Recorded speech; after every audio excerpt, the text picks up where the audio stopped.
să ai de toate, să fii un om bogat.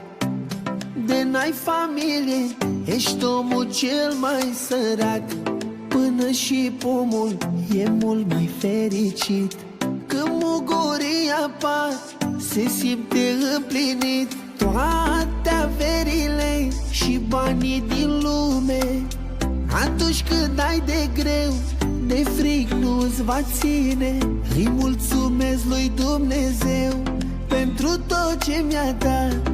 Atunci când ești părinte, te simți realizat. Ca sunetul unei violi, am două comori ce-mi luminează viața. De seara până în zori, petale de trandafir din cer de ar cădea, sunt pentru a mea nevastă și fetița mea. Ca sunetul unei violi, am două comori ce-mi luminează viața. De seara până în zori, petale de trandafir din cer de ar cădea, sunt pentru a mea nevastă și fetița mea.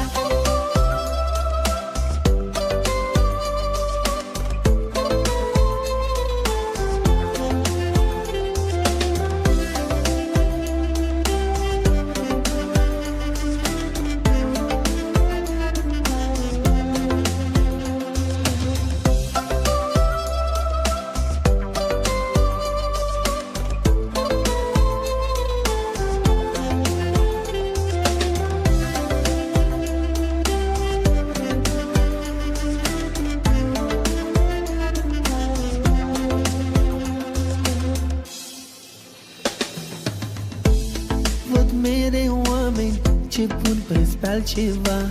Ajungi la bătrânețe, târziu își vor da seama că n-are cine să le dea ajutor.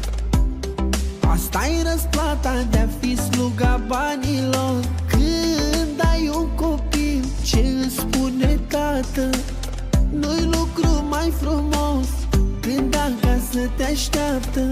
Îi mulțumesc lui Dumnezeu pentru tot ce mi-a dat. Atunci când ești părinte,